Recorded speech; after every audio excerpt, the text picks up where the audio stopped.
regreso en contexto hablando del bullying y antes de seguir conversando este tema vamos a ver unas imágenes. Me da rabia y impotencia, no puedo hacer algo. Miren cómo llora el Harry. ¿El Harry no lloró? Me patean, me pegan y se dan el trabajo de grabarlo y subirlo a internet.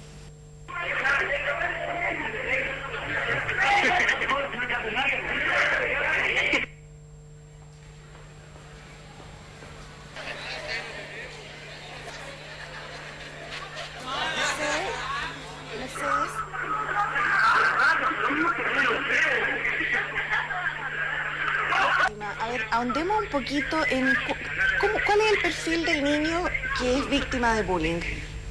Hay varias razones, o sea, hay varios datos de perfil. Generalmente tienen que tener alguna característica que los demás o el agresor note que pueda hacer burla de ella.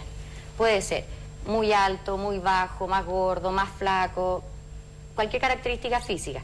También que sabe que si lo pone en equilibrio es más débil que él, en el sentido de que si lo agredo, no me va a contestar, ya no va a hacer violencia, porque no me va a pegar un combo de vuelta, sino que va a tener una reacción sumisa.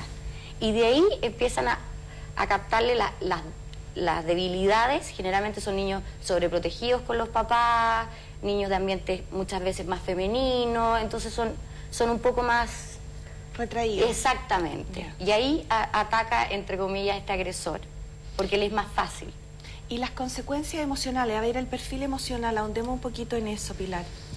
Bueno, primero las reacciones, que el niño no tiene ganas de ir al colegio y puede que no lo manifieste abiertamente, sino de que niños que somatizan, entonces tienen dolor de estómago, pueden vomitar, inclusive empieza el domingo en la tarde con el rechazo y la ansiedad de que se avecina el lunes en la mañana que tienen que ir a clase. ¿De qué rango de edad estamos hablando? Bueno, ahora en los preescolares también se está observando bullying y hasta la adolescencia, en todo el rango de edad, con distintas manifestaciones. El niño quiere que lo acompañen, ojalá que lo entren, si es más chiquitito, que lo acompañen hasta la sala de clase.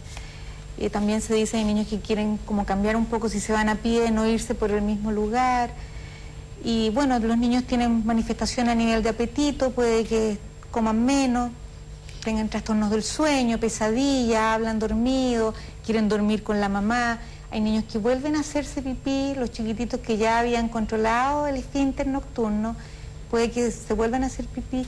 Pero esto no quiere decir, eso es importante manifestarlo, que porque el niño esté manifestando uno de estos síntomas es que está sufriendo bullying en el colegio. Bueno, pero bastaría como para poner ojo, porque esta es lo que les quería preguntar yo. O sea, ¿su experiencia les dice que los papás suelen hacer caso de estos síntomas o simplemente pasa mucho tiempo antes que se den cuenta? Yo diría que pasa tiempo, porque muchos papás se sorprenden, no piensan que esto le está ocurriendo a su hijo. Pero un niño puede tener estas manifestaciones también porque ha nacido un nuevo hermanito en la familia, por ejemplo, esto de hacerse pipí y está celoso y no hay un buen manejo de eso. Hay otras cosas más serias, por ejemplo, reacciones de depresión del niño, el niño baja considerablemente su rendimiento escolar y piensa que un niño que va todos los días y sistemáticamente durante 6 horas, él vive experiencia en que se siente humillado, su imagen está deteriorada, no tiene herramientas para enfrentar, él se siente en una selva, siente que está en un lugar donde se siente muy humillado, amedrentado, y eso entonces pasa durante meses, eso socava su identidad, la imagen que él tiene de sí mismo. Y a ver, y hablemos del agresor, perdón. Pero lo complicado además ¿sí? Ahí es que los chicos que son víctimas de bullying no lo cuentan a nadie. Aparece en estadísticas, aparece en la literatura cuando se habla de la famosa ley del silencio, en esta dinámica maltratadora. Los chicos que son víctimas de agresión no le cuentan a nadie. ¿Por qué? Por temor a represalia, son amenazados. Por el agresor, podría ser por una de las causas por el agresor, por la misma dinámica del fenómeno, donde se genera esta desigualdad, este círculo de victimización. Otras razones ya son más... A ver, ustedes son expertos en esto, pero ¿no es también una característica de la depresión el encerrarse un poco en sí mismo y creer que nadie te va a entender?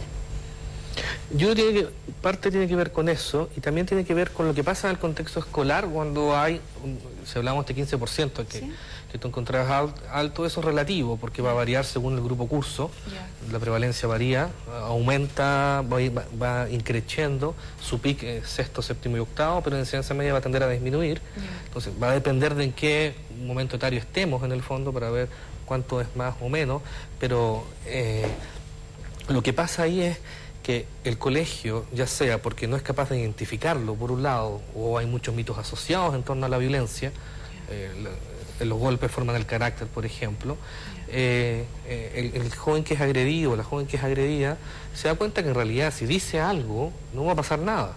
Y muy por el contrario, si ella le cuenta a alguien, lo que va a pasar es va a tener una revictimización del agresor. Yo creo que acá hay dos temas que tenemos que abordar, el perfil del agresor, pero también ese mundo adulto, los profesores, el entorno escolar que están ahí, no están haciendo su rol de adulto bien. O sea, hablemos primero del rol del agresor y después retomemos el otro tema. ¿Cómo es el agresor? El agresor generalmente muestra buena autoestima, se siente seguro, el resto de los compañeros lo ven como un gallo choro.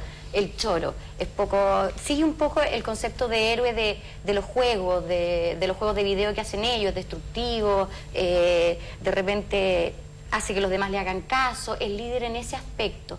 Muchas veces no tiene que ser los más líderes del curso, sino que más líder que el que está acosando en el fondo, que el que está maltratando.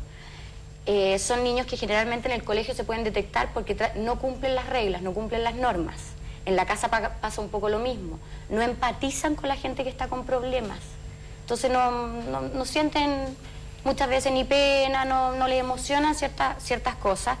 Y también es fácil verlo, entre comillas, o detectar que tu hijo puede ser un acosador o puede ser un maltratador, en este caso, cuando los hermanos también los tratan muy mal.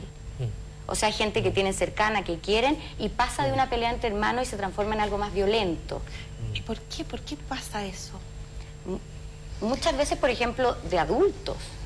O sea, de los padres tiene mucho que ver el ambiente en donde estamos, tiene que haber un control también con la televisión, creo que es difícil establecer causas, pero tiene mucho que ver eso. O sea, también el choro es, en este minuto, el concepto del héroe, el choro, es el que es rudo y es fuerte, claro. y muchas veces el bacán... Hace un par de años hicieron una investigación en Chile, dos psicólogos, Pablo Madrid